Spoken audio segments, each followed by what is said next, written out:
to react to this, no, to this situation and to this demand. Be creative in the online world. Do we need to have big ideas about presence in the internet, or should we reject it and should we do performances that are purely analog? So I don't know. It's the only hope we have is the gaming world, to make a fusion of games and theater. So welcome back to the White Room, number 28. And I thought that this time we make a little presentation in the beginning. Oh no, I fucked up the intro. Does not matter. So, hello Mariah, how are you? I'm very good, Simon. Thank you. And I'm very pleased. I have to say, you're getting better and better at this. Yeah. Really, the problem is that I'm writing things down. I should not do that. This is always my problem. So, hello André. Nice to have you back here. I don't know. Hi, you too. Is it the room feels the same, or is it different, or? No, because I see you. I didn't see you, both of you or three of you now at the first time, and it feels different because now we are pros after 1 year of doing Zoom, Skype, podcasts, whatever. So, except you, except me.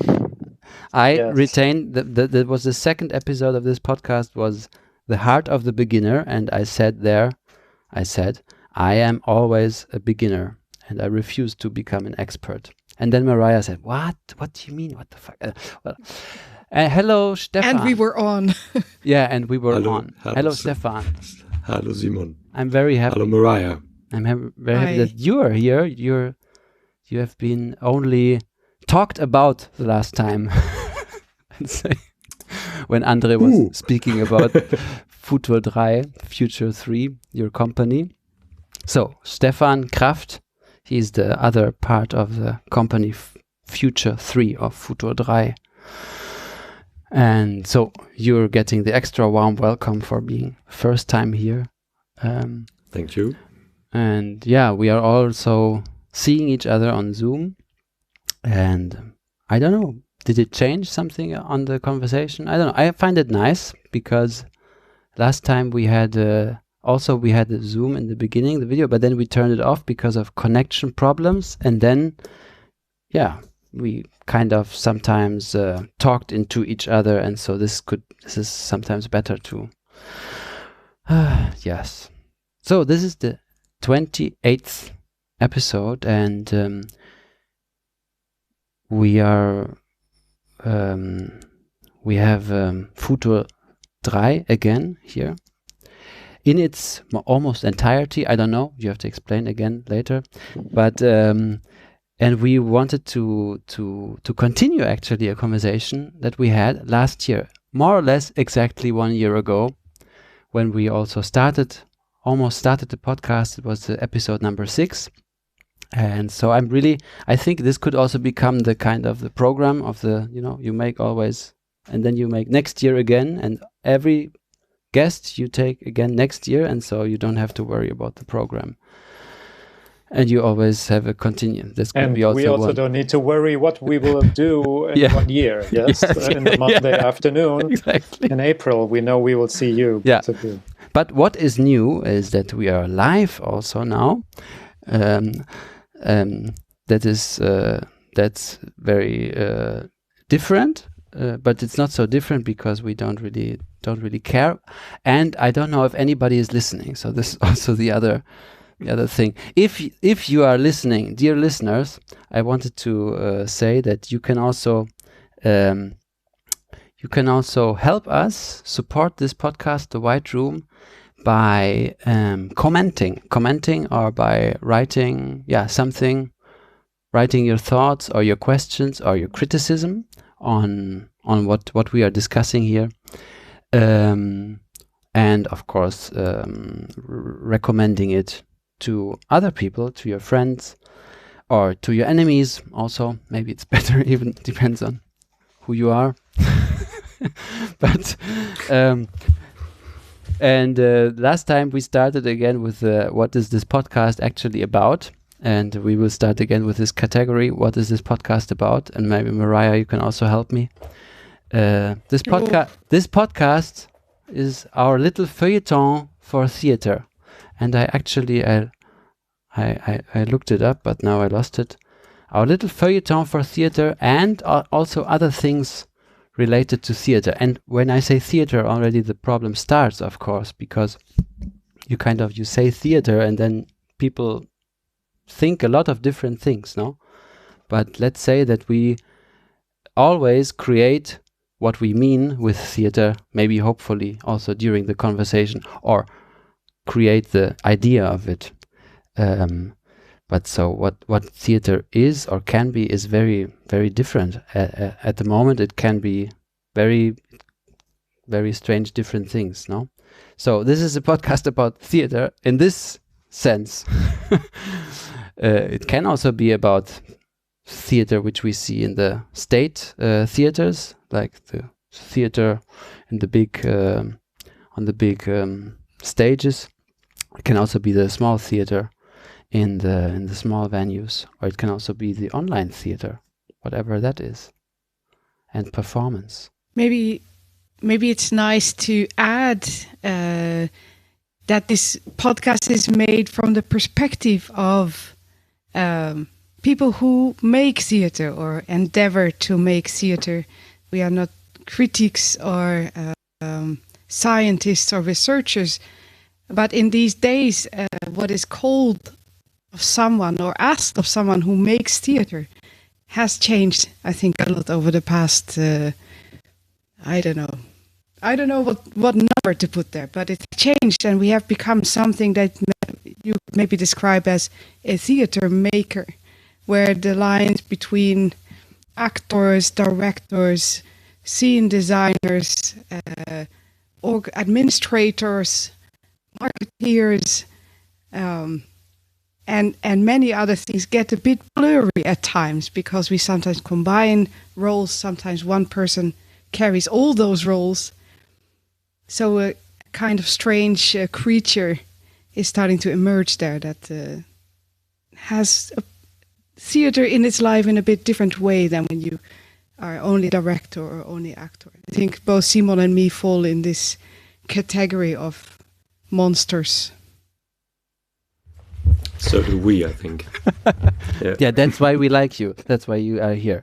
Of course, because this is also our feuilleton for theater, and it means that we are... The feuilleton is, of course, from the newspapers. It is generated somewhere in French. And for me, it is like the stray leaves in the newspaper. Everything which is useless, more or less. You know, there's economics, politics, and then the feuilleton, you can talk about everything, and it's superfluous and useless, and maybe this is also the sense of it. I don't know. And we are all editors-in-chief. So I, Mariah, and we also invited you as also editors-in-chief for our little feuilleton of theater, and also sometimes, theater becoming an online phenomenon, or forced to be also an online phenomenon. Actually, before we also speak about Corona a lot, Simon. We spoke.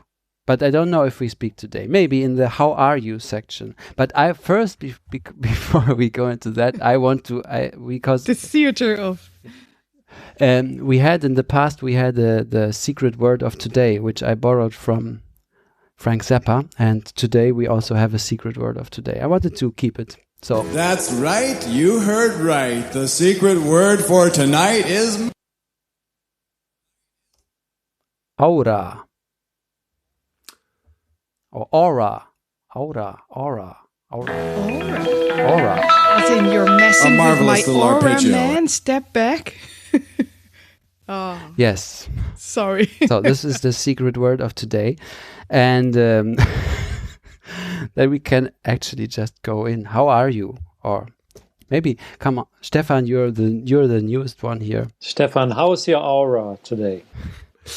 Well, because I don't see it. Where is it? You can't see it because you're not a believer, André. Any believer can see my aura. Simon, how's my aura today? Mariah, what would you say? Because André, he's a cold scientific mind. He can't see.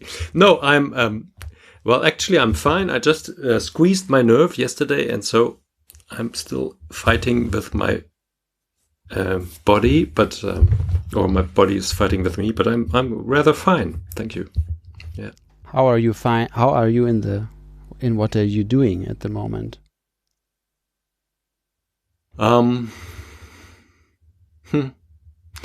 It feels like having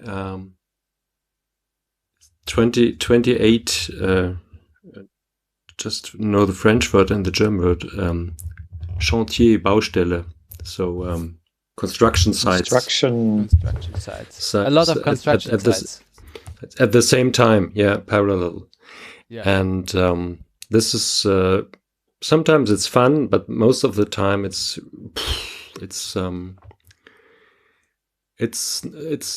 difficult because I think we are good when we are able to go to dive into something. And right now we are just dipping our fingers there, and then 2 hours later we dip it there, and this is a difficult situation. But I have to say that it seems to me that in these times, one of the most important things is to have good people around you, and people you are connected with and you share things with. And I have it, and I think we have it, and this makes this situation much more. It gives me a feeling of sharing this difficult situation. So we go through it together, and so it also has an interesting side. Yeah. And how about the others? How are you?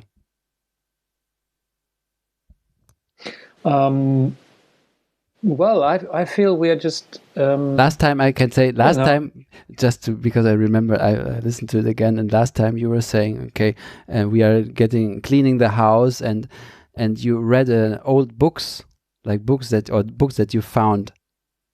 So do you continue with that practice, or has it become more into some normality of every day? Yes, I think no. I read new books. I'm trying to get in a store or online or wherever, and we are planning. I felt the last half year we were, trying to grab a lot of sausages which were on the way, like small. There's a sausage, there's a sausage. Yeah, there's a grant. Yeah, there's another project. Yeah. All thousands of small projects. That was Stefan maybe saying that we had a lot of construction sites, a lot of small ones. And now after the winter, it felt really, to me, a lot of things felt really senseless. Like the last 2 months were little depressing, because what we all face this, that we don't know what this year will bring us. Again, we have especially in this year, we have only international projects. So it's really wrong. We worked for this projects, a few years. So it is really silly to have this in front of us. And now we just need to try. We are trying to bring a few Ukrainian actors to Germany.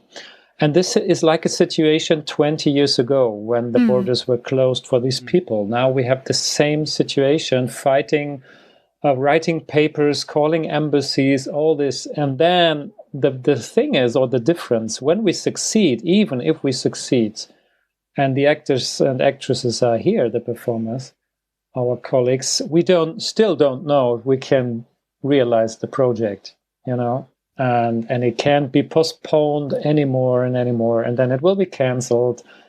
I think this uncertainty we all have is going crazy, because in one moment we always try to say, okay, cancel or not. Better to cancel things, and then we know at least that we have time. We can do other things, but this uncertainty in front of us is crazy. totally crazy. And just Stefan and me, we are also part of a network here in Cologne organizing a festival, the Urbang Festival. And we were discussing last week how do we want to open the festival, and thinking about huge performances and this. Now it has to be, it will be in October. So we dream of a huge party, of course. Yeah. The first festival. The first festival. We will be the first festival on Earth, I think, to open again. Yeah. And then someone just said, why don't we just set up tables and chairs, having food, and just be together with all the people we didn't see. I mean, just open the theater for a meeting, and not to think about a show or dramaturgy, and let's see what happens. That's all. I think this is, and I like this idea very much. Yeah. Wow. Especially in the theater place, in the venue. Yes. It's very, very similar to my colleagues. I work with a street theater artist from Brussels, who has been struggling through the autumn because Belgium was still possible to play in a bit in the theaters, and he had to do his street stuff in the theater, and he was like really, really struggling because he said people are not becoming audience. They are afraid of each other. They're not becoming this big monster that you can play with and that you can dialogue with and have fun with. And then when we were speaking about this summer, because we will do a big project together, he said, Mariah, I don't want to perform. I don't feel it's the right thing now to perform. I want to be with people and see how we can reach each other again. Just be together. And how can we move together? This is how he put it, actually. I thought it was really powerful thing to realize and to voice. And I relate to that very deep.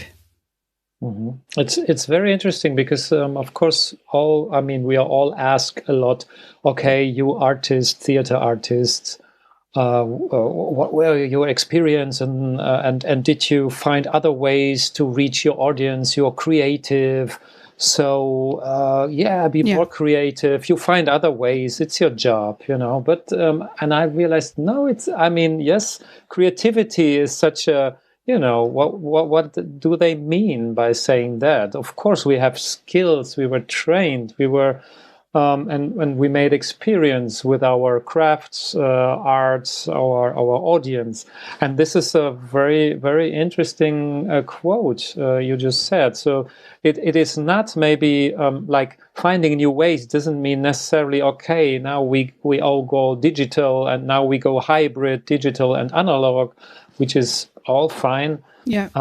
But still, I think we didn't really or most of us didn't really understand, or at least me, what does it mean, to have a new relation with an audience, which is existing in a different way in the space with us. I'm still planning the next shows, or in my head, I'm thinking, more or less, we will do it the way we did it before. Pick up the thread. Maybe never, as you said. There will be the next 5 years. Who knows? People will not sit close to each other in tiny spaces in the basement or site-specific, where you don't have distance, where you don't have a super ventilation. I don't know. So I cannot think about this now. It's interesting, So I think, if you want, listeners, now I'm talking to the listeners, if you want to know more about Futur3, and the theater company, I think last time we were speaking a lot about that. So today we are going to just talk about our experiences and what we raise up now. And my association is to that is, of course, to evaluate. So the topic of this is actually to separate the wheat from the chaff, or the tell shit from Shinola, as they say. I think also to a little bit to evaluate what was interesting things that we could do or that we were forced to do during this pandemic, and also what was not working and why. And then I liked what André was saying, because I think we have to coin or one other topic for me, or what I wrote down here is like, what are our strategies against digitalization, or against strategies against architecture is an album by Einstürzende Neubauten. I don't remember, but strategies Sounds against, like it, yeah. Strategies against architecture, but in the sense strategies against structurization, strategies against solidifying this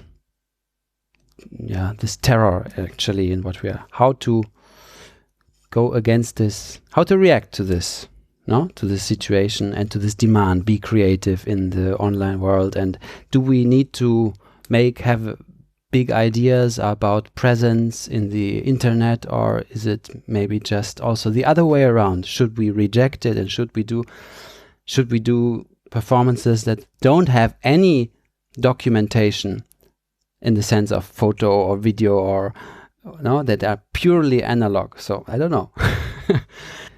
What were our romantic ideas during the pandemic in the beginning, and how did it develop, and what is now there? What is the situation now?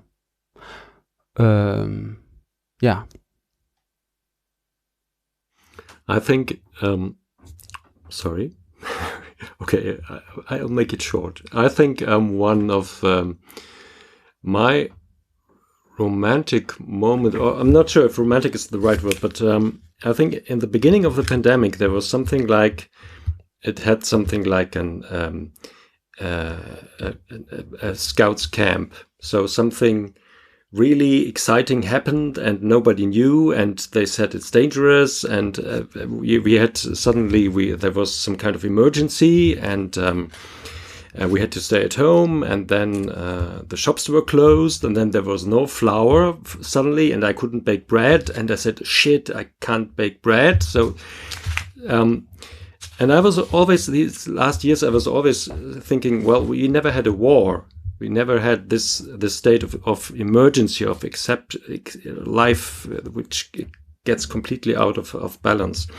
I know a war is a bad comparison, but suddenly I felt that maybe this is the beginning of the war that our generation will go through, or the big shaking of society and the world, and the one thing that changes everything. And in the beginning, it was still it was exciting, and I also felt people were close, even if they couldn't meet. But somehow we were all, what do you think? How are you? And blah blah blah. And people were putting papers in the house. If we can't, dear old people, we can buy things for you, and there was the solidarity, and this was quite. There were also quite nice aspects, and this we lost a lot of it, I think. So, but then I really had this romantic, because you asked what were your romantic moments. I had some of them in the beginning of the pandemic.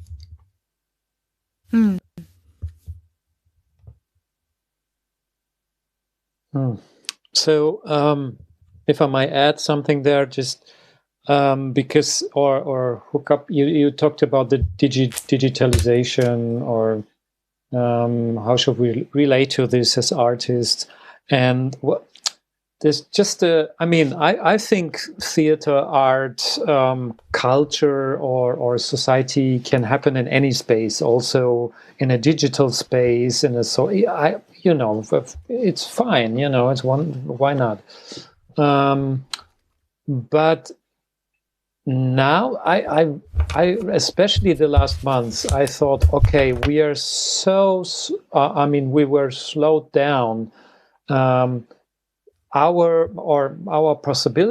possibility to act in the real world on the streets with my with my work, my art, my whatever, my ideas, I can't bring them into this world. But the digital world, the media world, is still fast and faster, and more information. And maybe it was also 1 year ago like this, for sure. But because I was also in the world, I felt I was also moving objects, creating reality.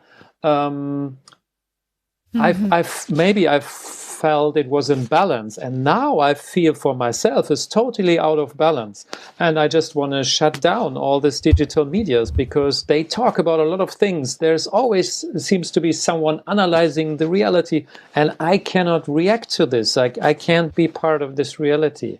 They don't allow me to do it.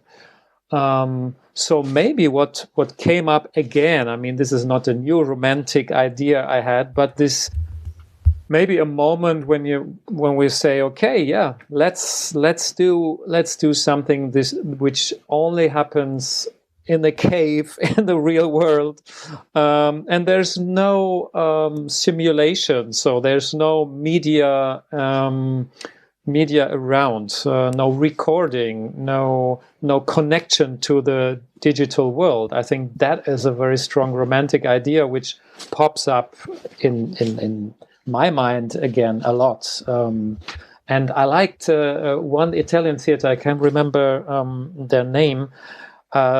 They did also advertising, etc., but they never publish photos or videos from their performances, never ever. So you only get in no newspaper, you see a stage picture, a stage image. You have to go there to see it. Yes, so that's pretty powerful. I like that very much. Yeah. So this romantic idea, I actually it has something. Don't have a website.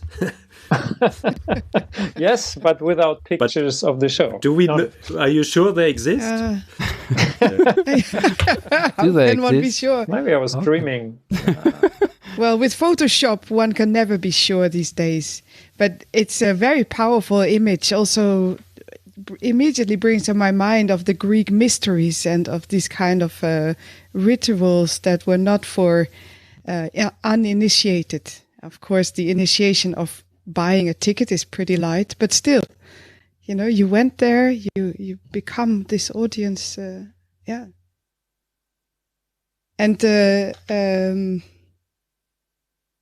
this out of you are balance, in the moment, really. Yes, in the space, in the moment, exactly. Mutually with and then others. It cannot be captured. This lie of the I think many performers can relate to it in another way, that when these days when you perform, you're always captured on mobile camera somehow, and it's usually not very good, and the sound is crappy and everything is crappy, but it appears on YouTube with the best of intentions by some fan, and it can be really horrifying actually to have these lies that are so much less, so diminished from the actual moment, from the actual experience, just there forever and gathering views, and you're like, no. So it has the diminishing aspect is really troubling, I think, when there's, and that's sorry, and now I come to my point that when you said it was out of balance, that really resonated. And I was thinking of my own project during this pandemic was to make dialogues with artists online. We call it the Parliament of Practices. And one thing that happens there is that it is extremely slow. So there's a lot of silence. And we try to regain this attention to one gesture, like a very small movement, and that it will be captured by another that takes this and responds physically embodied from the practice, basically, or with the voice. And this had something of a feeling of creating new territory, I would say, in this digital space that helped us to find a balance, and also something that does speak to what is missing, this ability to act, this ability to be with your practice, with movement, with. So yeah, thanks for that image. It kind of really brought that to a perspective I had not seen before, of the speeds and the intensity. When André was speaking, I wrote this year a project because one side note is that there was also, you said it before, maybe not everybody knows that in Germany there has been issued a lot of money for the free theater scene relatively to before, which I hope they will keep somehow. But it means that what you said before, no, we were like grants everywhere, and in the last half year, us too, we too, and but one project was, I wrote it like this, that I wanted to do a performance here in the woods, so size-specific performance, but there should be it should be absolutely what I said, it's absolutely analog, no technology whatsoever, no amplified voices, nothing, no photos, no video, just this experience of coming into the woods, somehow walking through the woods, and then maybe some songs or whatever, I don't know. But it was not accepted, so maybe. And the other direction is what I think is, so this is one thing pulling me towards this side, and the other thing is pulling me towards the respecting and let's say not obeying, but being particularly interested by the online and internet culture, and also by the forums that developed there and are developing there, and also by the particular different concept of communication and of spectators and of audience, because somehow for me, for instance, we had some project like a performers village. It was like a workshop, but like a laboratory during the Easter week, and I was very sure before that this will only work. Normally I would say maybe this work will be okay with 5 or 7 people, it would be very nice, but now it should be 20 people, 25 people, it should be a little bit more, so that that this absence of real presence can be somehow compensated with more people, that they can react and say, and then, so I don't know if this is true, but somehow it needs more, and maybe this is good or bad, I don't know. It needs really, if you put a YouTube video or something, or it needs more audience, it needs more spectators to start to communicate, I feel so, because then but I don't know if this right definitely direction. To make money with the YouTube video you need a lot of views. Yes, Yeah. you need a lot of followers. Yeah, but even also to create some kind of or to have some kind of response, or to some kind of spectator community, I think it's like more, you need more people, and this is why, of course, some coaches are out there and say how do you become famous on YouTube, but there are also some really interesting stuff out there which just also appeals through their awkwardness, or and it just gets, so it's very different. On the one side, I'm pulled towards, I want to just get rid of everything. I want to get rid of Zoom as soon as possible and of this everything. And I want to, also what I said to you last time, I want the podcast to be totally, again, only we meet in person, and we talk in person in Cologne. We could meet with the Kölsch or something. And on the other side, I really find it more and more interesting what forms develop in the internet. Literature on Twitter, Instagram soaps, and or theater on Instagram. I don't know. On the one, yeah, I don't know how you feel about that. I think that we should have. I mean, to think more hybrid in hybrid formats. I mean, it would be great to meet and to talk. This is so necessary, but also then, try to stream it again, because for some people, also this kind of formats, digital formats, are more open door formats. Yes, you can reach people who couldn't come, because also the art spaces sometimes are very exclusive spaces. We think they're open, even if you make like art galleries. Yes, it's entry free, but who is coming there? If you look at the audience who's coming to a free vernissage opening of an exhibition in an art gallery, it's only art audience. Even everyone could come who's just passing by, but there's a code, so they don't come. And this is maybe it's the aura of a space, or it's codes of a space.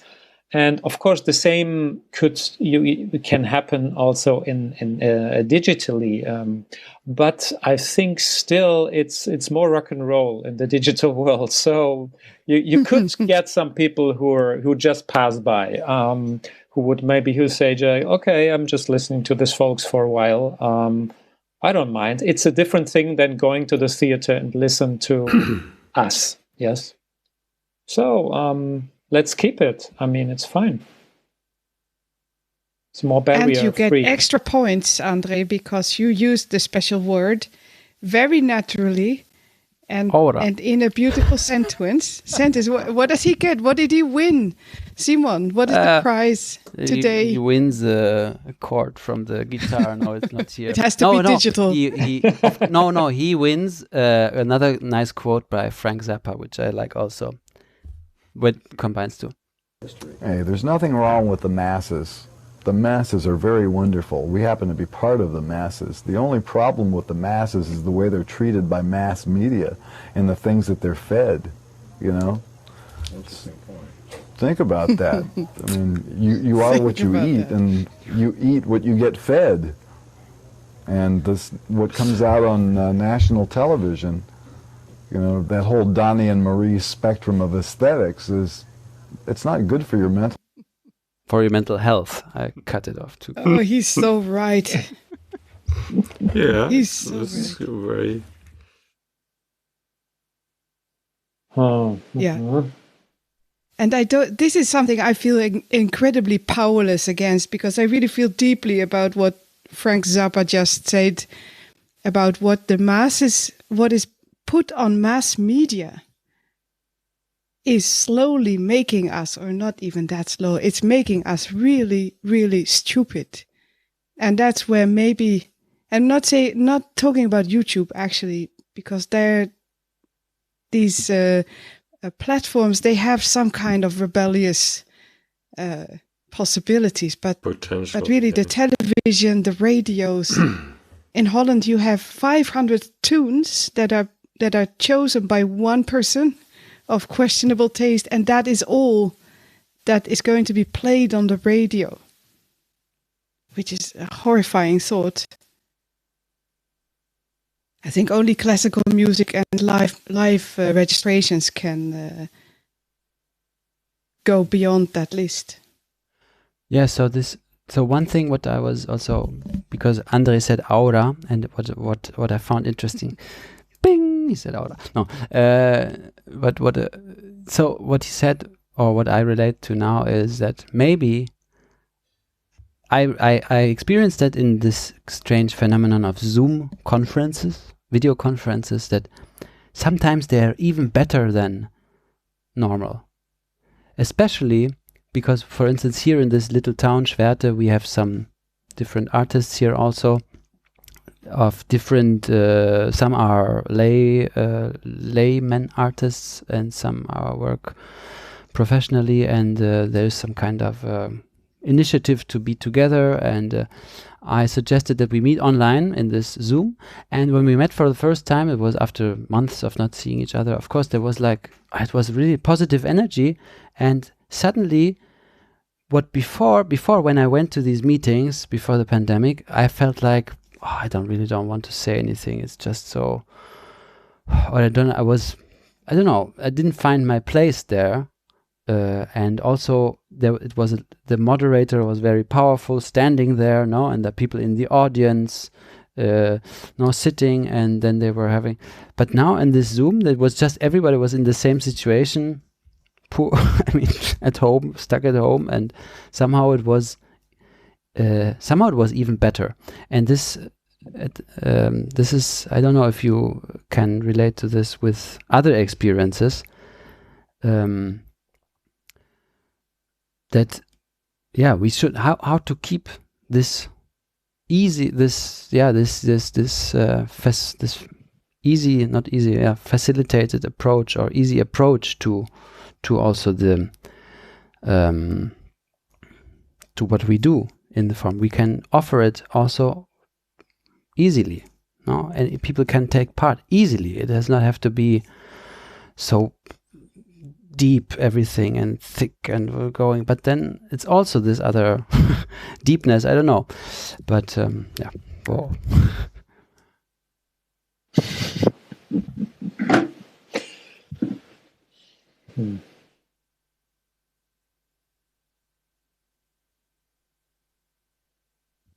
I mean, I don't know. aura, It's not the right word. No, you were just.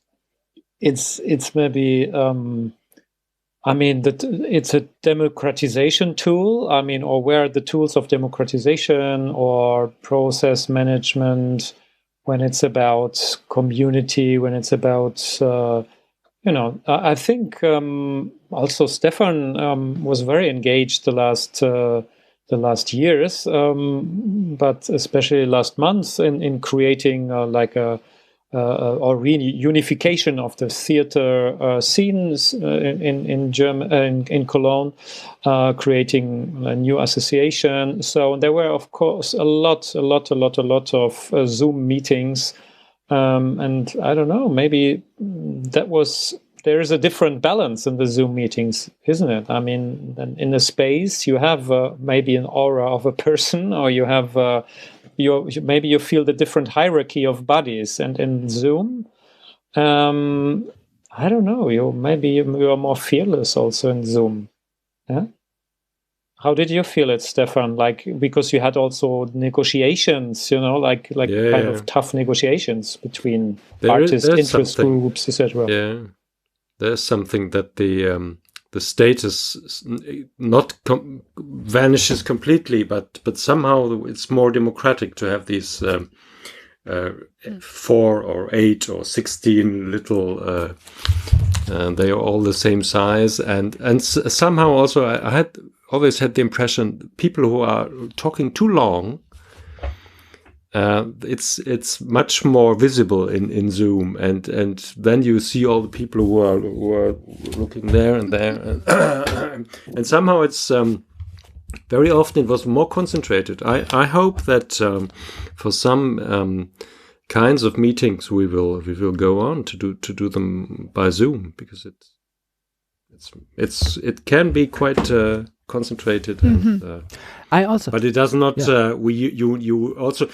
Maybe then 1 week before there was some sort of crisis, and then just 2 of us of the big group, we had a meeting, and we had a real meeting.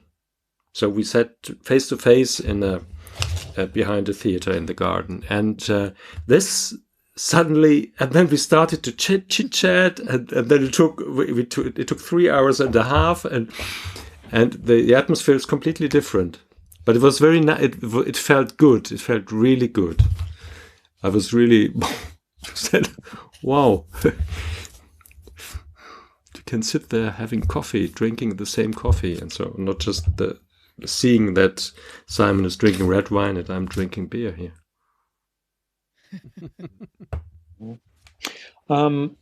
Like, if you compare it now, Stefan was also very engaged in somehow transforming one of our performances into a Zoom performance. This was the only thing we did the last year. So we never streamed a show we did, or like a stage show. So this is the show I'm talking about. A Parcel from Abroad is an interactive performance without actors. So the audience are basically sitting in the space in a circle. They are opening parcels by themselves, so they have to realize that they have to do it themselves. After a few minutes, they do. They find letters inside, objects from people from another country.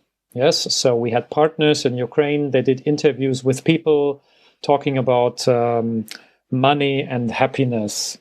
And so the audience are reading these letters and also starting to discuss about topics or do some other actions. So we were thinking, okay, there is maybe a possibility to do it also online, because our partners in Ukraine, they were reacting very quickly and do this performance online. So we were watching it and thinking, okay, what can we change? And there we also decided, okay, it's a Zoom performance. Usually they are coming in the space 30 to 50 people. For Zoom, we decided no. It should be maximum. We were calculating the windows, the video windows, and we said, okay, not more than 8. Because if in the Zoom, we felt in the Zoom generally, if you don't feel you're present, if you don't get a response, if you don't feel you count, then it's like a boring TV, the most boring TV show ever. But if you are activated, then it could be okay. And just because I see now on Zoom your living rooms also, this is also a different thing. Like you never see. I would call it a living room mood board around, or the aura of the audience. If you see an audience, you don't know. He did it again. André, 2 points.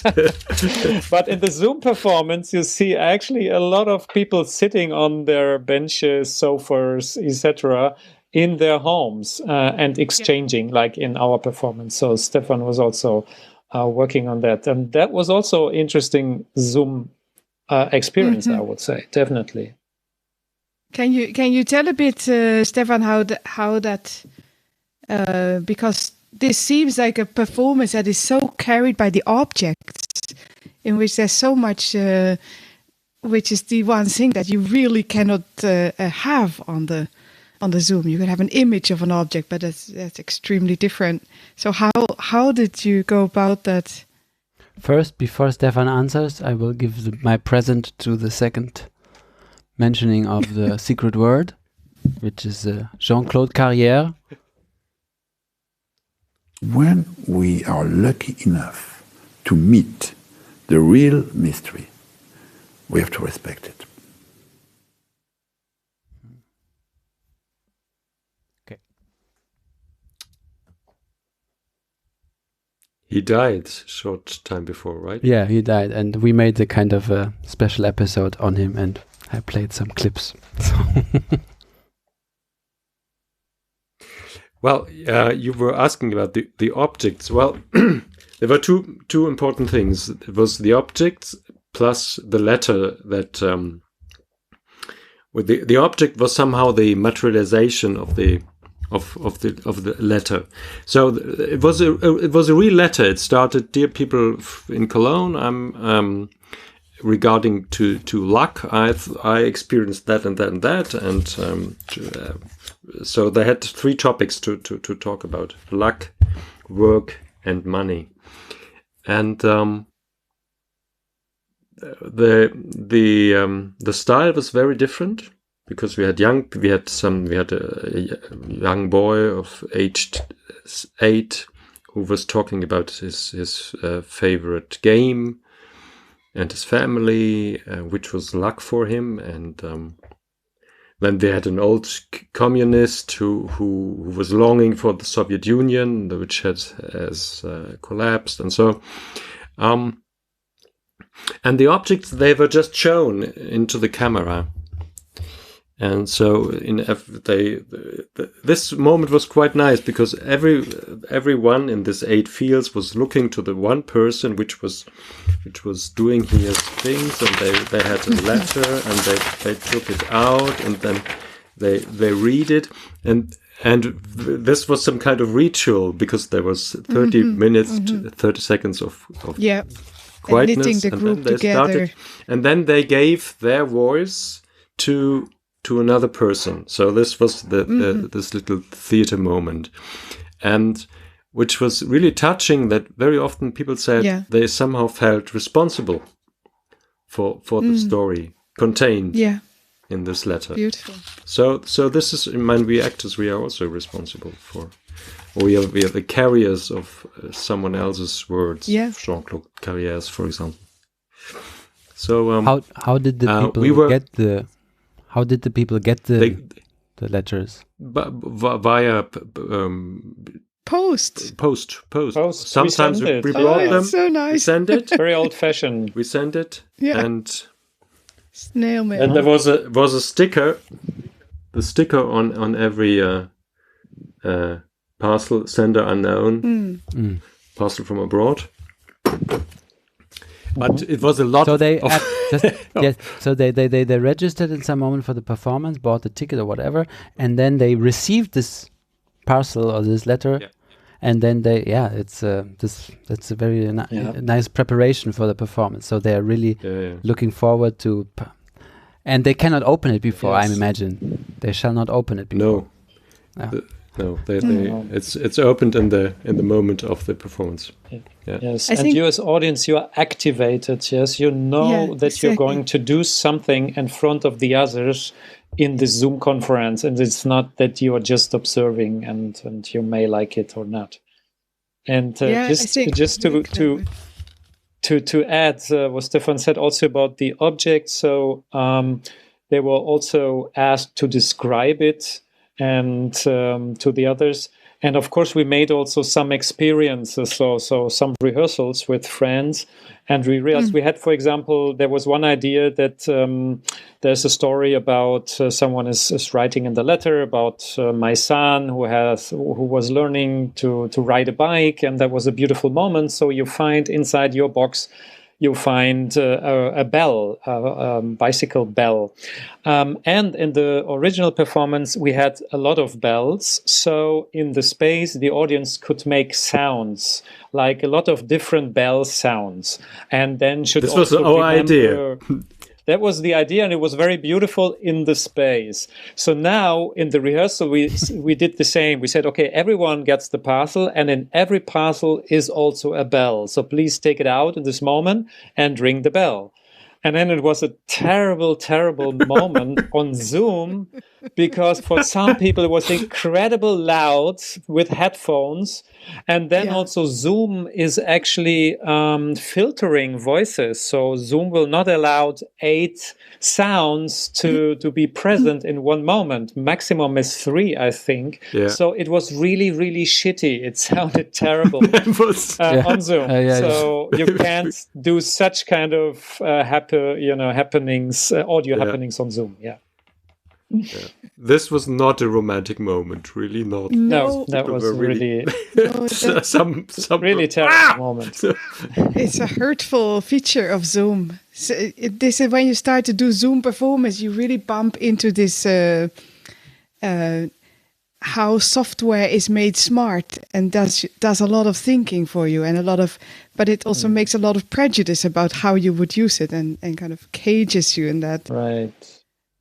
But this does, and you also realize that the technique, I mean, in the space, we try to control the sounds, the technique, everything. And here on Zoom, you realize, for example, there are a lot of, I have no idea, how big is the screen? We were writing, please don't use a smartphone, use at minimum a laptop, a computer. It must be a bigger screen. But you don't know. I mean, people can do what they want. And then, in one rehearsal, we also said before in this instruction, before you start the show, please make yourself comfortable and maybe dim the lights so it looks cozy. But then we realized that it was so dark, like my screen now, so people didn't see each other. Things like this, you of course control the lights in the theater space, but and on Zoom you can't, and so you have to see what you can do and what you cannot do or control and not control. It's really interesting that somehow you achieved to share something very specific of an actor's experience. this relationship with the material has been entrusted to you, that has arrived to you, whether you made it yourself or you received it. And I think somehow Zoom also there, because it creates a bit of distance maybe, and you are actually witnessing yourself as you do, because you see yourself there in the middle of all the others, that it has a possibility of making this magic mirror kind of feeling, that you are acting and witnessing and somehow able to,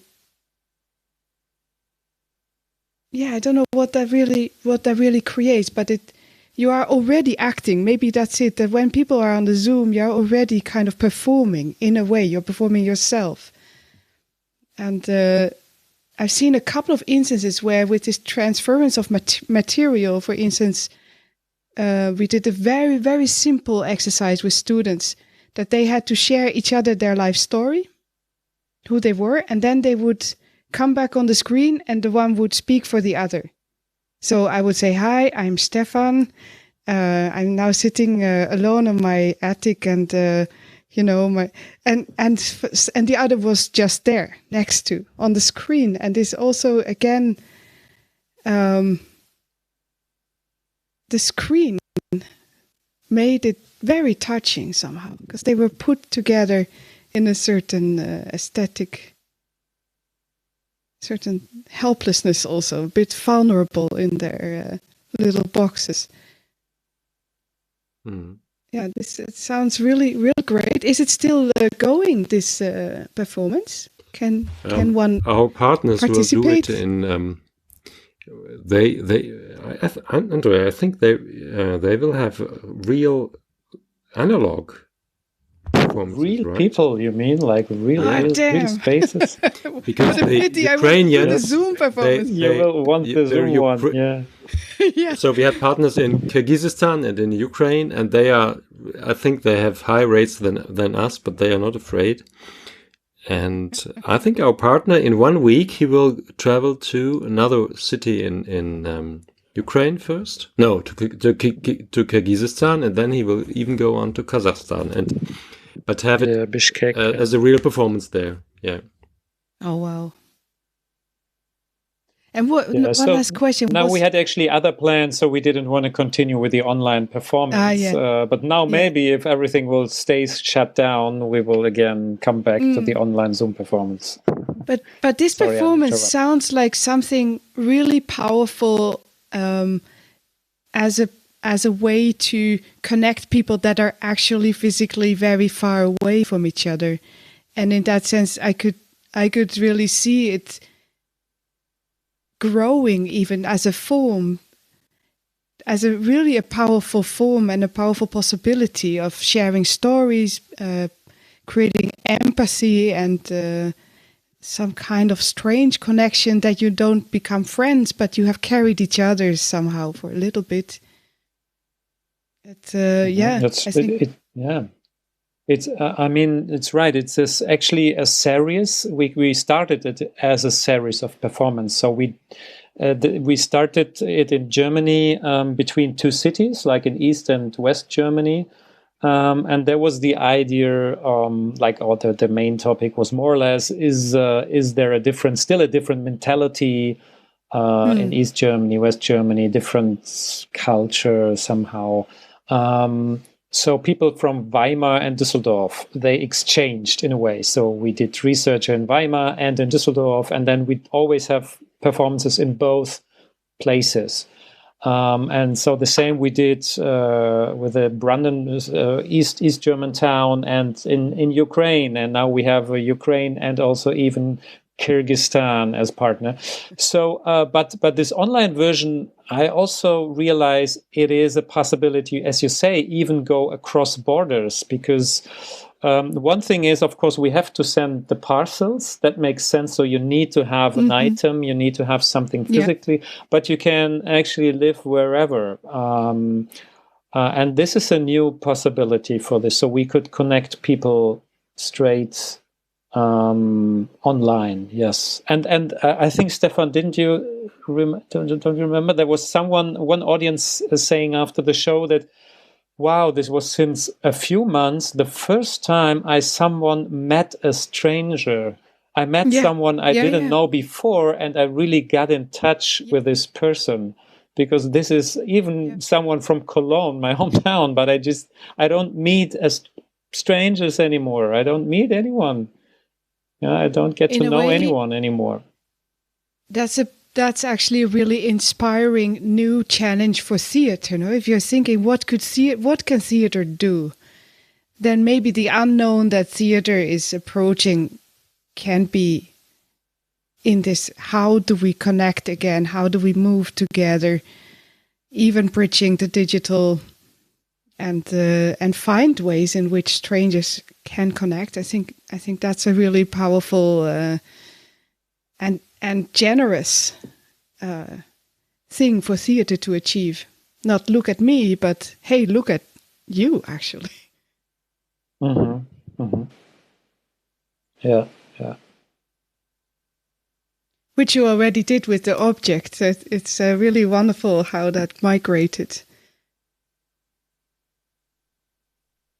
And now, Simon, I'm being too nice, right? You're awfully nice.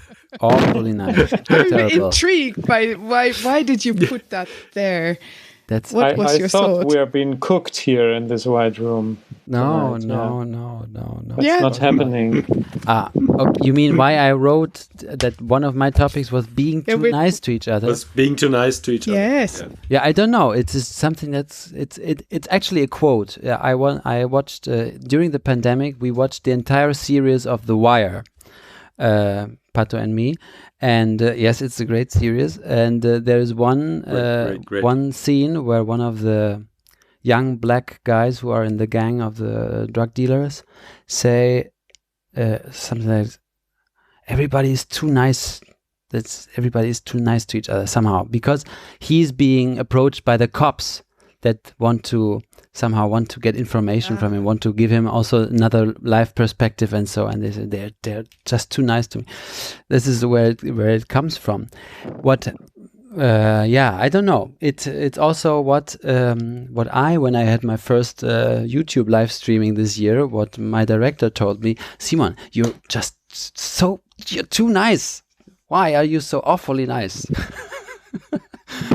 It was my own creation, so he didn't direct it. So it was just one little stream. It was more for the people of the town. But yes, I don't know. It's maybe it's not a big topic. Maybe what I find the other side of the coin of the enthusiasm that we find when we meet. I mean, we were speaking of different Zoom phenomena, video conference phenomena now. One with spectators, performance where spectators meet. The other where Mariah was talking about networking, let's say networking or meeting as with common interests, let's say, and speaking to each other. And yeah, and somehow these meetings are great. A lot of enthusiasm comes out. But in the end, of course, I don't know how I can explain it. It seems that it stays in some politeness where you say everything is good what you do, everything is good, and I kind of lack.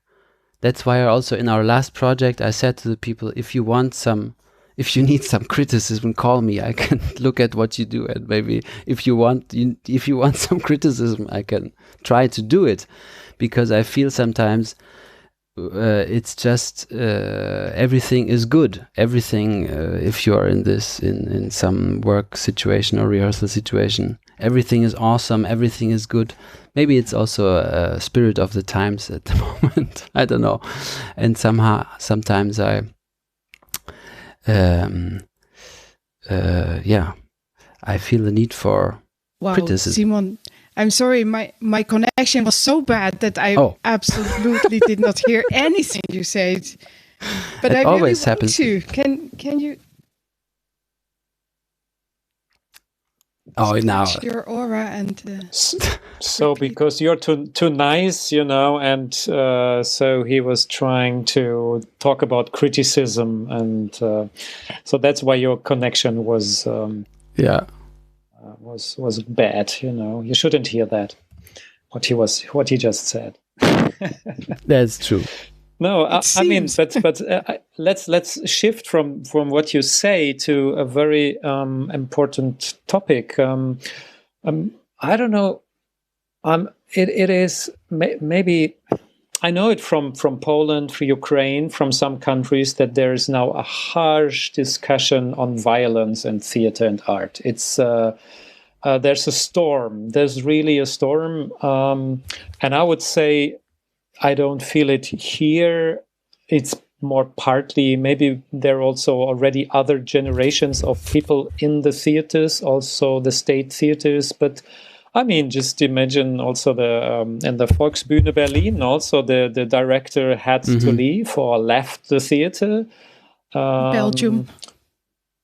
So there's still a lot going on, and the discussions I feel are very, very fruitful because always people refer, as an argument that they say, okay, in theater and art, in the rehearsal space, this is not a daily situation. We are not buying and selling bread.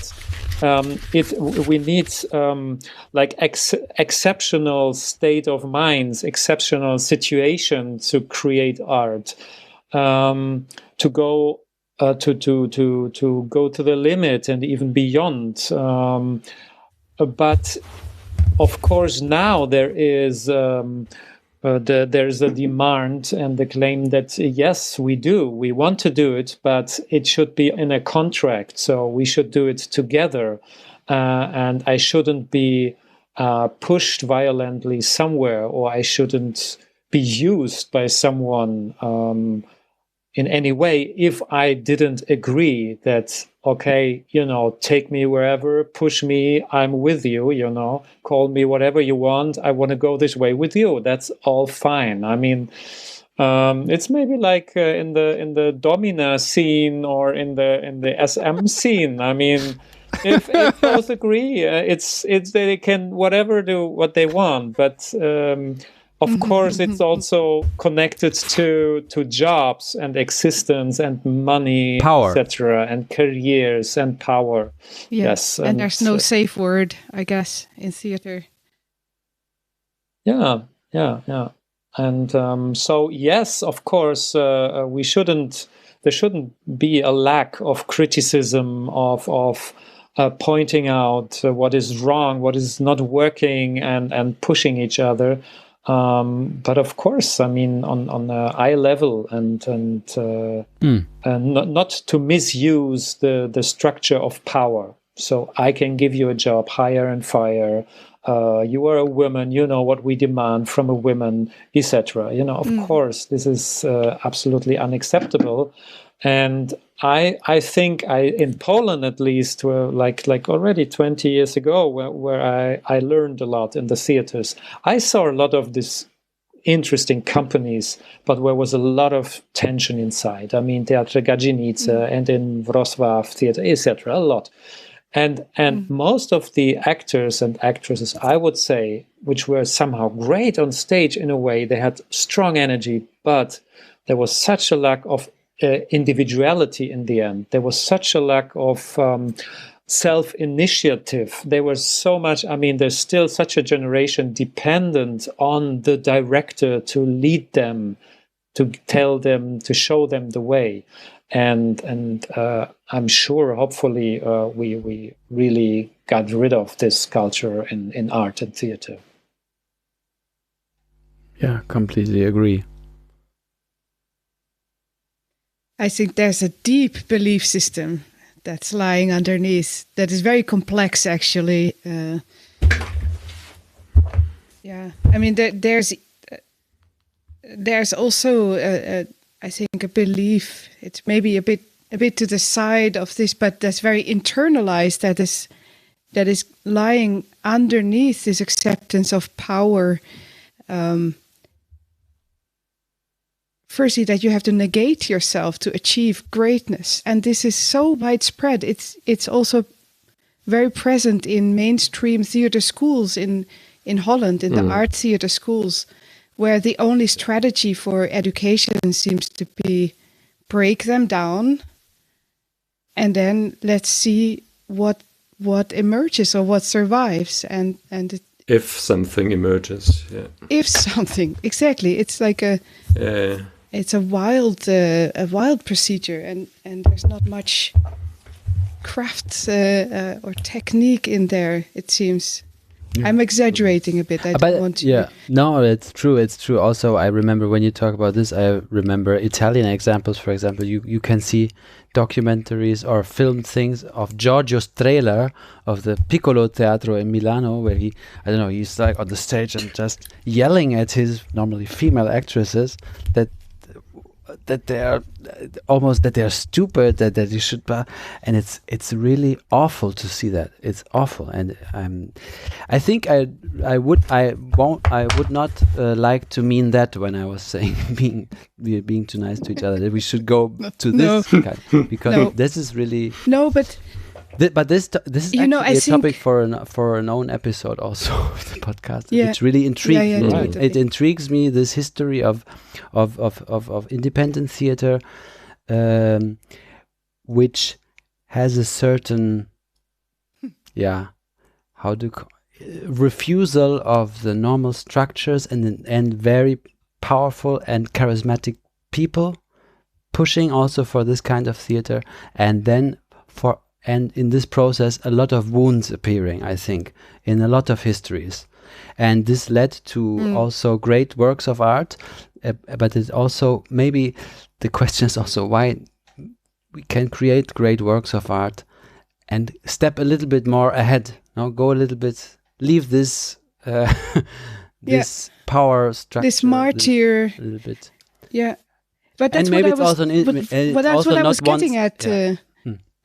Simon, that I think that underneath this whole acceptance of these power structures is somehow a belief that greatness comes through struggle and tears and sweat and blood, and this is, for me, it absolutely connects with something like the Catholic Church, where as soon as you step in, there's a guy hanging,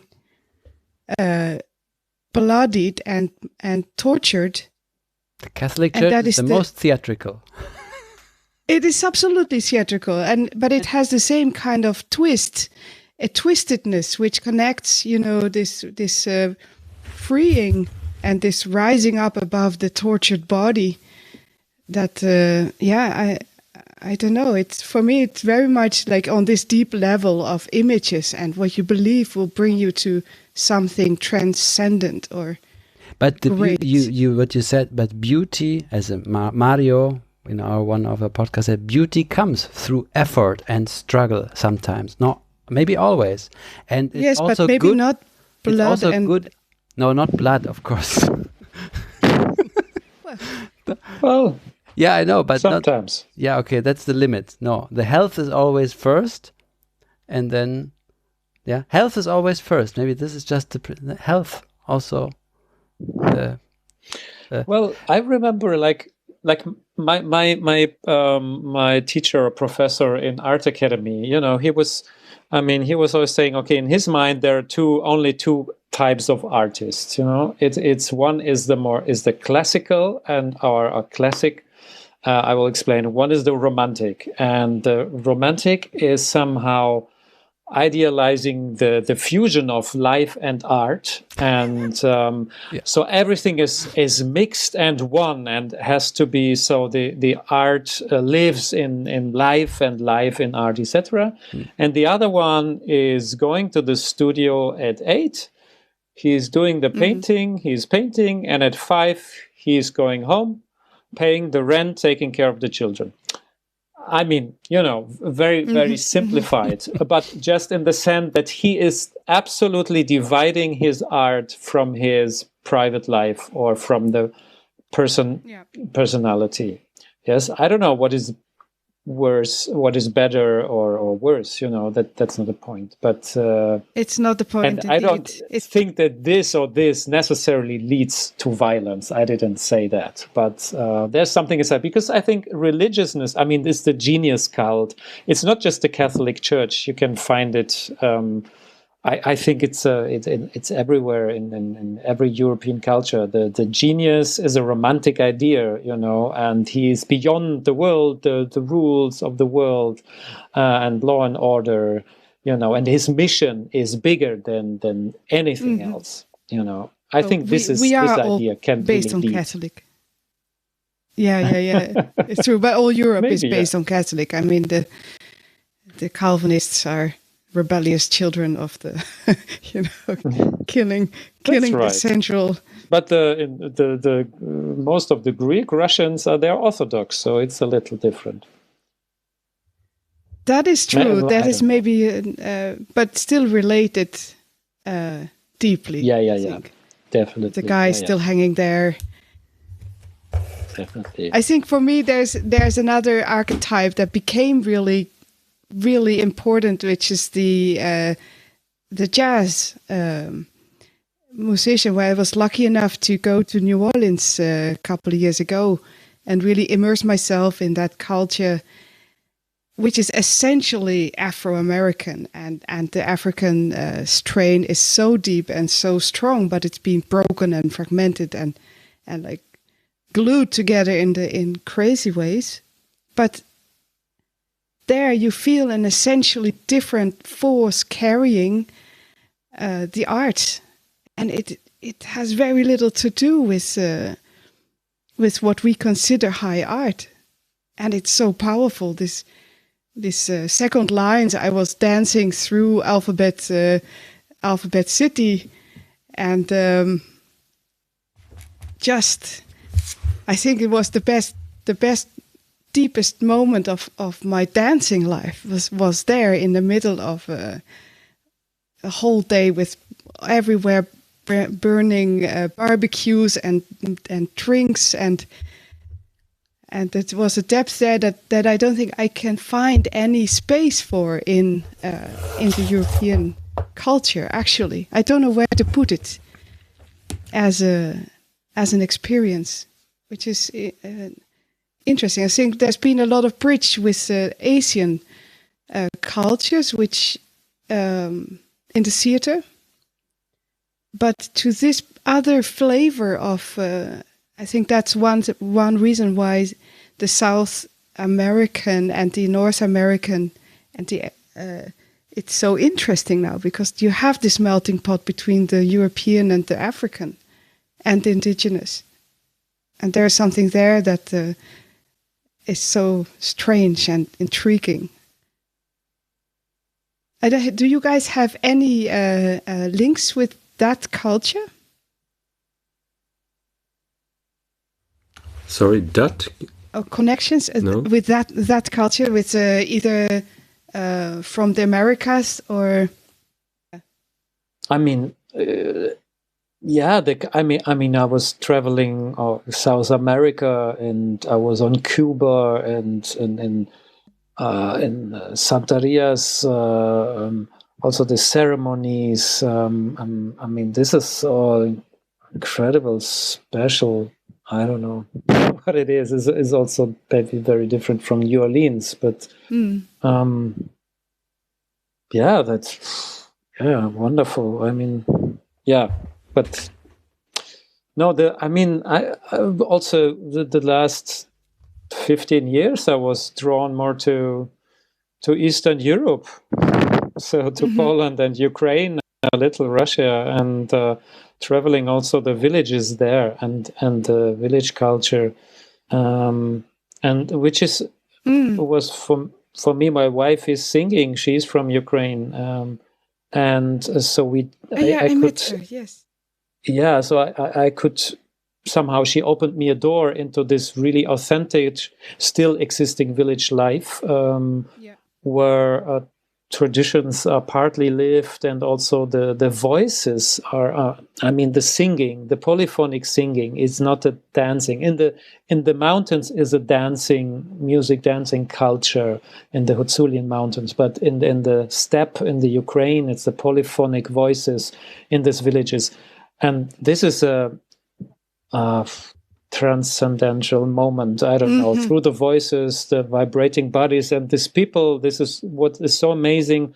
These are very, very hard-working, simple, mainly women, village people are singing after they were hardly working on the fields with their hands, with their bodies, sitting together in the sun dawn, and then starting to sing in such an archaic way, and that gave me a lot of ideas in the way that here they are not in an art system. Yes, they don't know what is the. I mean, they don't know what is a concert, but it's not a concert. Why they are singing?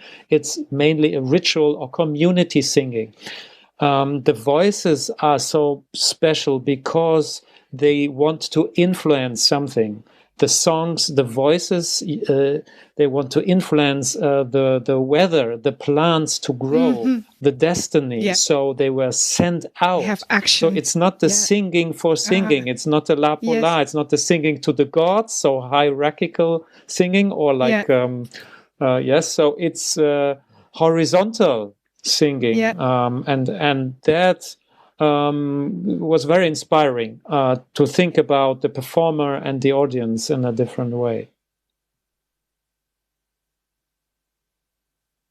But it's really unfair, like exchanging memories of great dancing parties on the street while we are in the it's really terrible. It's terrible. How Mariah, could you do that? How did you do that? Yeah, that's true. It never happened, something like this. You were not nice when you went to Mariah. No, this was not really not nice. I'm so sorry. I was thinking about games, because last time you were saying, André, well, how would it be that if a Futur3 performance would be a game? So this is another strategy that I find that we did not manage. I mean, we spent 1 hour now talking about Zoom performances, but this is just a virtualization of the theater space, no? Why? But why? What happens to the other possibilities that we can have through games, for instance? What is your findings there? What did you find? Did it work, or does it not work? Is it not our field? It's his main topic. Maybe you should do a second season with it. No, it's the only hope we have for Futur3 is the gaming world to make a fusion of games and theater. Now, this is seriously what we are trying to do in fall. It's now we do the preparations somehow with the game. How to say? Let's say inspirations from games we want to take and to adapt them or to bring them into the theater venue. So to reconnect with somehow also the digital world. Yes. So, but because we think when we bring audience back to the space, we want also the memory from the digital world, and the gaming. I think it's a great tool. I mean, the gamification of our society is everywhere.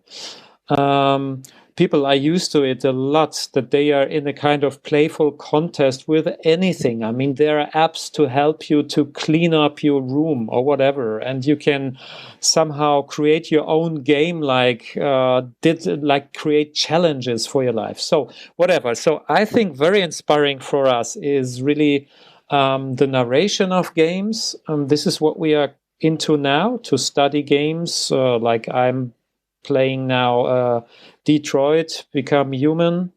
It's a game on PS4. It's a few years old already. And so I'm interested in everything. I mean, all the characters, all the inventories. Was heißt Inventar, Stefan? It's like everything that pops up inventory, everything, like the somehow a memory, the interaction, questions to the player. All this we are studying, and maybe we find a new narration for a stage piece somehow. That's what we're doing now. And if this fails, I don't know. I see no future in the arts. Futur time for the next future. No future. No future. No, yeah, absolutely. Stefan, for our big. Well, behind Andre's. How to say big apology? No, not apology. Appraisal. Appraisal for games. Preaching. He was preaching. The simple wish of a director who can program his actors. So this is very simple. We come back to Gordon Craig and the dream of the super marionette, the super puppet on stage. Yes, yeah. It's every 70 years this idea comes back. It comes back always. It comes back. Yeah, actually, we meet in the rehearsal studio on Thursday, and Stefan and the colleague and me, and we want to research on silly walks on performing an avatar. Like the choreography, like a body work of an avatar. I fall in love with this movement. With my squeezed nerve, I really move like an avatar. It will be right now. Yeah, it's yeah. But on Thursday, seriously, we also have another game. As we said, we have so many small construction sites. We have a small project. Actually, we invited colleagues more or less to do it. It will happen on the eBay Kleinanzeigen platform, and there will be also items sent, like you can buy something which is. So wait, André, wait. So eBay Kleinanzeigen is how do you call this in English? eBay, everybody knows, an auction space, but then there is. What is Kleinanzeigen? What is Kleinanzeigen in English? Let's see. Just announces like in the like a well, we as a family we always only use it for things that are sold locally that you can agree, but maybe it's not right. You can also send them via like a small. It's small ads, but no. So it's a platform from eBay, but it's not this auction platform where you bid on things, but you just it's more direct. You just, it's like a flea market on the internet, more or less. I have this pen and I will sell it to you for €1. Just call me. It's more. It's interesting why it came. It's a different. It's. Before these kinds of things were in the papers, in the newspaper, there was this section of ads. I have CDs of Metallica or whatever, and I will sell them.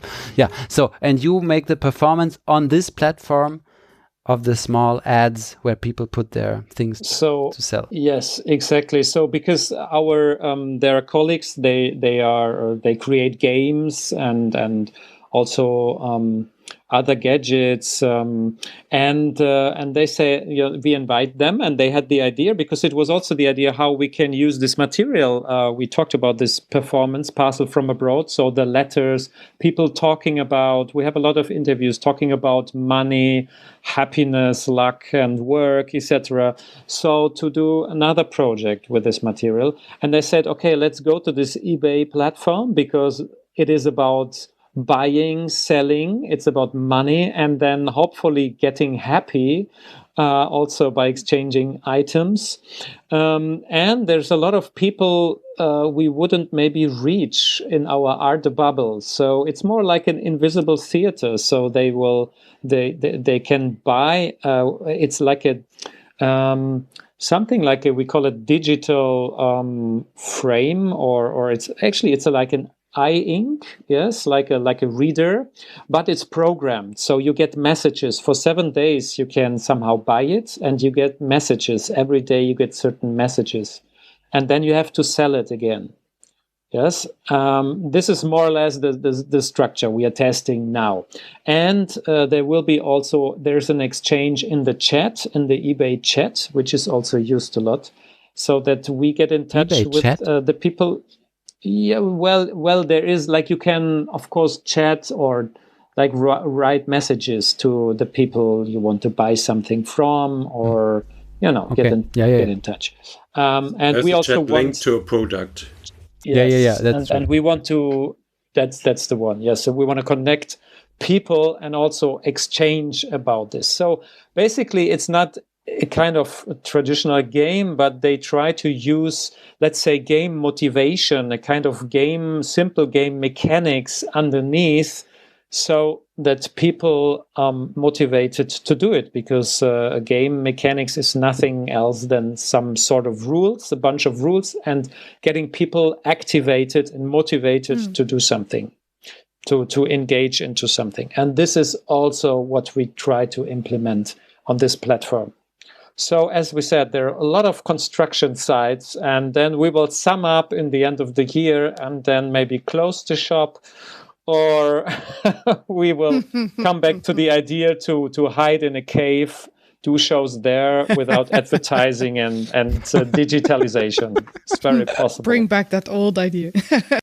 Yes, absolutely. I want to hear what Stefan thinks about all this.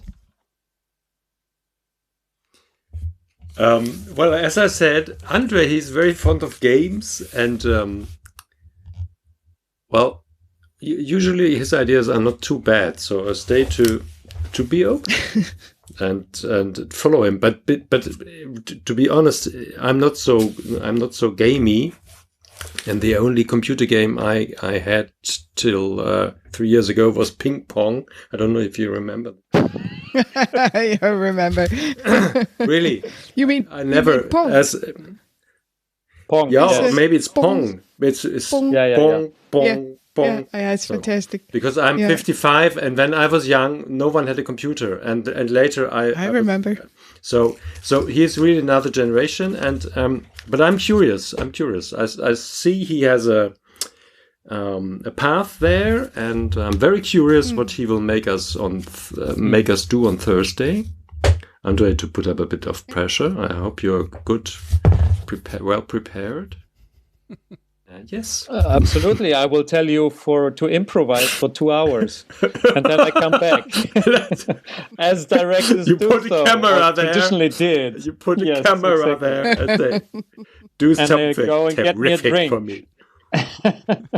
But maybe this, another way that the game is coming is that that the invitation that theater makes, and maybe it has some changes also a bit the shape, but that the invitation is not so much suspend your disbelief, but play the game with us. So you get a bit more a different approach to your spectators, and I have to. In our performances, we very often the people are part of the game. Normally, they don't have to act, but we create situations, for example, in which, because we are doing site-specific projects, and suddenly they are not spectators, but, for example, they are visitors of a funeral, or they are, I don't know, participants of a peace conference about the Middle East. So they are part of the game. They don't have to act normally, but they are part of the game. So there's this playful. I was just thinking about it when you talked about it. Yeah, absolutely. You can see that. And I think even that mindset and that invitation can happen without the audience actually being asked to do anything. I always think of Eugenio Barba when he says the audience is active when they are looking with an active mind, when they are inside activated. And I think you can play inside. You can have that invitation in many forms. Just opens another. Yes, I just, it's really my research because I'm really fascinated that the whole world is gaming like crazy. I mean, it's not just an industry, it's also a culture, and which will influence our whole culture. And I think we should also observe it. I mean, and yes, when I play the games, I really do it as a research. I not necessarily need it. I'm not a real gamer, I would say. I really, You're not because enjoying it secretly.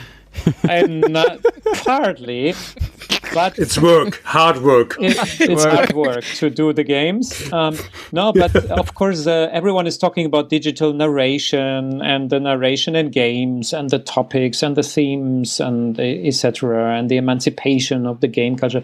But of course, it's very tricky if we look at the games like we look on literature, for example. The complexity is different. How your narration looks like, because important is that the game works, that the gamer, the one like you need to be under control, and so if everything is too complex and in every space there's something new, things are changing all the time, the game doesn't work. A game is a very simple thing, but still I believe that even if some narrations look quite, full of cliches or stereotypes, they need to use stereotypes in order to don't destroy the game flow. And still, there is something going on when I control the avatar in this world. I don't know. It's something different than observing a movie. It's not better or worse. It is something different. And this is still, I didn't grab it, so I'm still trying to really find out what it is and if it makes sense and in which way to learn from it for the theater or to get inspired. Yes, as I said, because I think now a lot of generations grow up with this with this game experience. And I want to see what happens when we confront them with their tools in the theater. Yeah, that's really, yeah.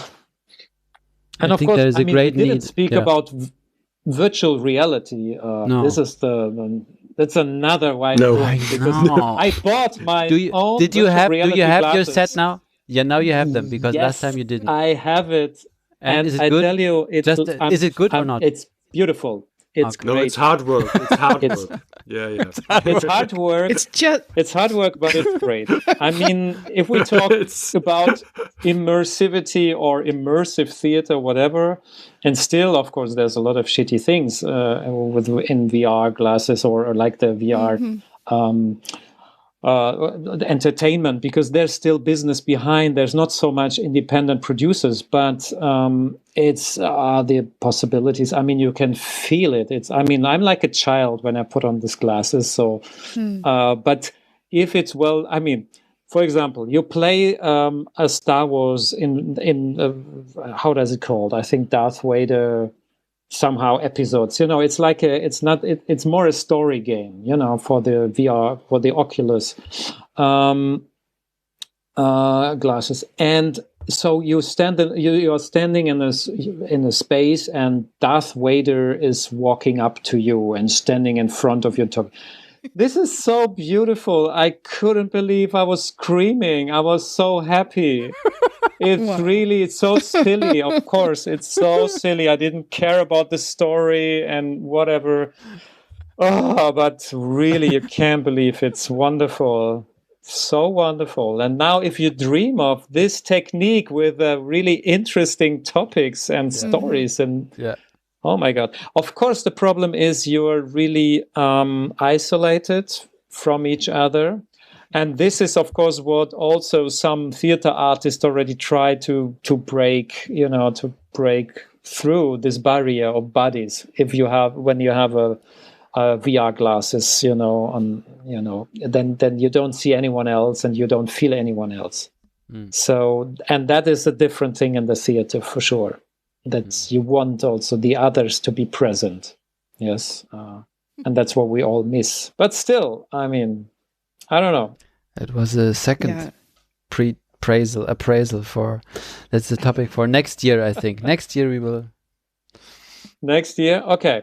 Next year, April 2020, 22, we will talk about VR. Yes.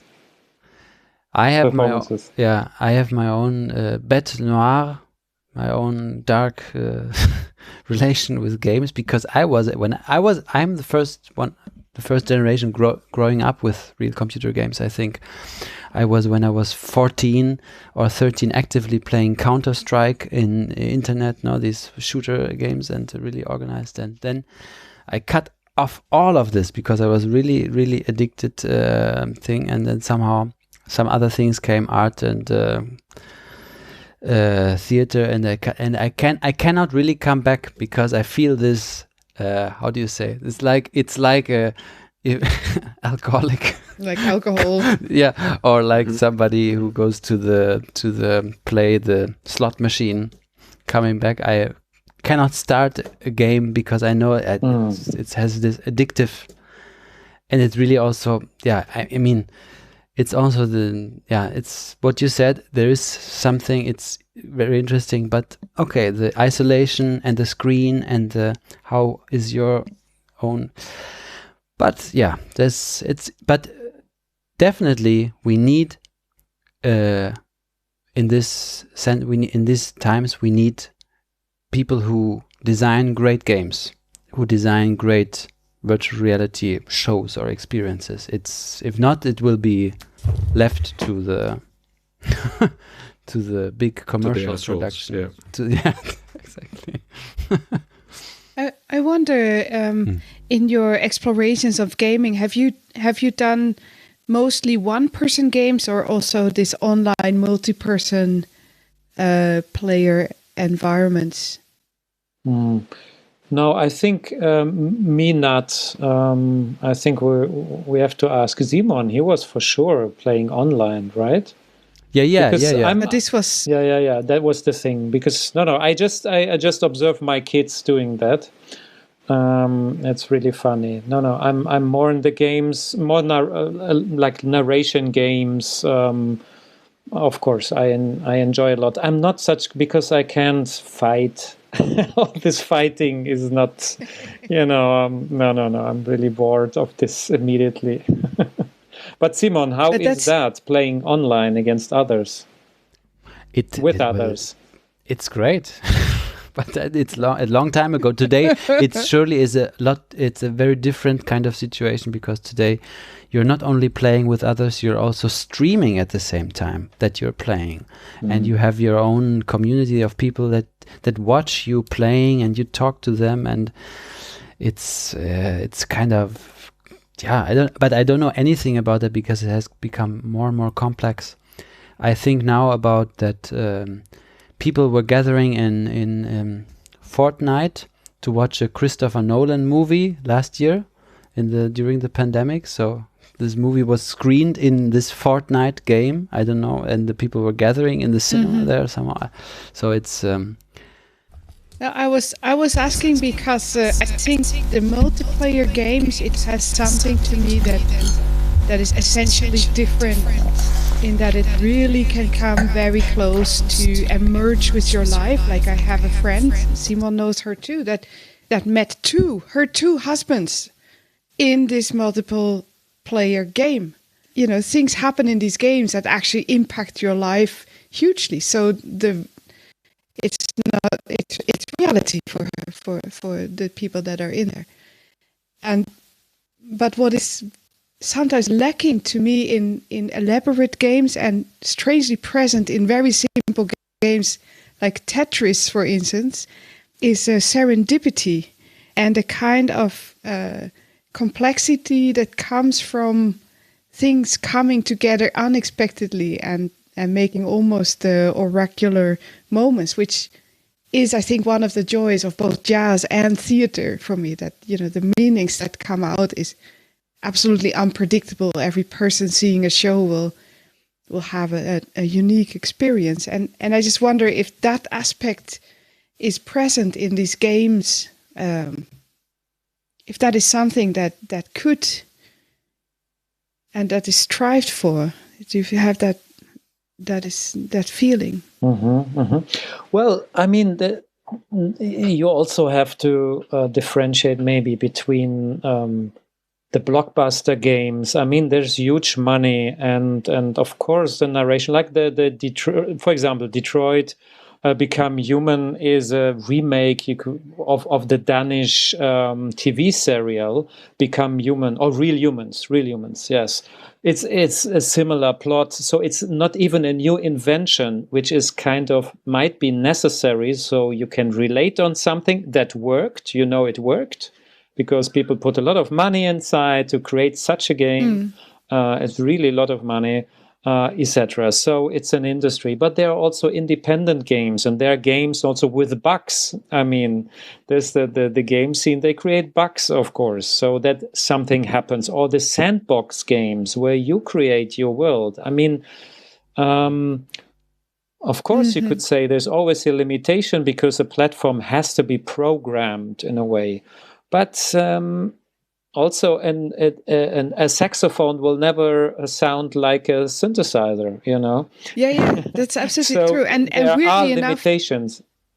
Yeah, I think it's not so matter that it's programmed, because algorithms can produce very serendipitous moments, and Tetris is a simple example of that. But I was just wondering if you feel that sense that is, for me, kind of essential to theater in these games, that to create something that is almost oracular, that does not show its insides to you, and that you actively decode and then becomes a unique thing for you in relation to you, your history, your imagination, your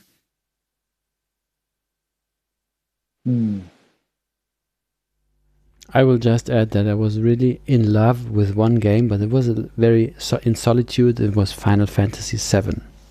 It was just this epic history. So it was also a nice experience of really feeling like a novel, like a 19th century novel, like a Tolstoy novel or something. Of course. So it's not this multiplayer. It's more this intimate relationship where you are only playing this. I can understand very much, and I hope that it will thrive. Do you say thrive? Thrive this work towards good games. I just think that you can get, for example, you can create a relation to your avatar, that you feel also a kind of empathy, like that you guide your avatar through a world, and it depends on the game that your decision creates trouble or creates happiness or whatever for this avatar. It depends on the games. So that is, as I said in the beginning, that is also a different. That is different to reading a novel. There's also, of course, a lot of empathy, but here, as I said, it can be like really you feel a relation. But I'm not really keen to create a game on stage, because there I see always the trouble that I'm not creating games, we're doing theater and we are in the arts. And I think that's what you say. All games on stage I saw. What do you mean with games on stage? Sorry, games on stage. Well, for example, that you really how to say, the games have a mechanic, so they have a goal, what you want to reach. Yes, so somehow you have to find out what is your goal, and then you have different ways to reach it. Yes, so you have to find the key, like room escape games. You have to find the keys how to get to the next room, or you have challenges like you have to kill this and this and this and this, or you have to be quick in time, or whatever. So this is the game mechanic with a clear goal. And very often if people try to have a narration, have a topic, whatever, but use this mechanic to the end in art, then to me, very often there is a lack of what is interesting in art. There is a lack of the space, which sudden uncertainty, this open space where I have a free imagination, where the world explodes, etc. Because then I'm caught in games and I have to fulfill the game, and I'm not really in the story. I'm not really in the problems. I don't really care for the characters, because anyway, I just want that this asshole is now going there and getting the key, because I fulfill, and I don't care about his background story or her. Simply said, So what is interesting for us is we want to use the game mechanics, but then of course also break it, like destroy it, create confusions. But this is like we try to have an open, like to open the door for people to have signs of games, like the system of games, so they can relate to it, yes, but then to lead them to other worlds. That is our idea, not to fulfill the game, yeah. Because then exactly. We can play a game. We don't need the theater to do that. Mm-hmm. It becomes a puzzle instead of a mystery. Exactly. That the puzzle is one game mechanic. You did it. And that's not what we want to see in art. This is not questioned. You can do it, the puzzle, of course. You can let the performer do a 5,000-piece puzzle in front of the audience. Of the Mona Lisa. It's a great performance. Jesus, I have a great idea now. It would be wonderful taking 2 days, 48-hour performance, because it's not about doing the puzzle, yes? It's about something else. It's about reflecting, criticizing, whatever you're doing with it, yes? But this you have to do, otherwise the game that's not interesting to you as a game. Yeah, there's maybe one the thing that comes to mind is that I'm not very long in theater, actually just a couple of years, because I was always in music. And at a certain point, 4 years ago, I came to the Odin Theater, and I realized for the first time that on the stage, nothing is what it is. A cup of coffee on the theater stage, where someone drinks a cup of coffee, is anything except a cup of coffee that you drink because you need a coffee. Right? It can't be that. A chair is never a chair because you're tired and you just need to rest your ass a little. Or it always have another meaning, and that might have something also to do with this, that a puzzle can never be a puzzle, or the game can never just be the game. It's yes. Impossible. It negates itself.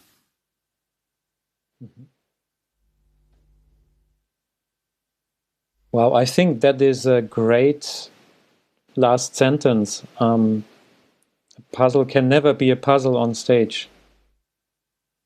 Wonderful. Do you have Frank Zappa like now to respond and seal the deal? Of course. Shut up and play your guitar. And after that,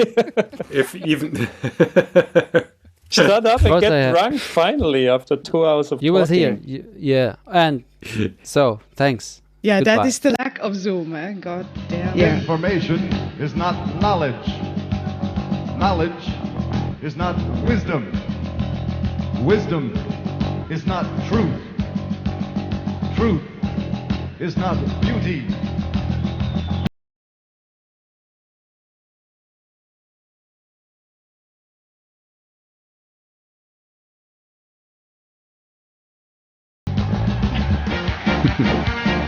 So I say goodbye to you. Thanks for this session of the White Room, number 28. Thanks to André and Stefan from Futur3, and thanks to Mariah, my own podcast mate. See you next week, Monday, when we meet with Theophile. Speaking about Artaud, we will speak about Artaud next week. Ciao.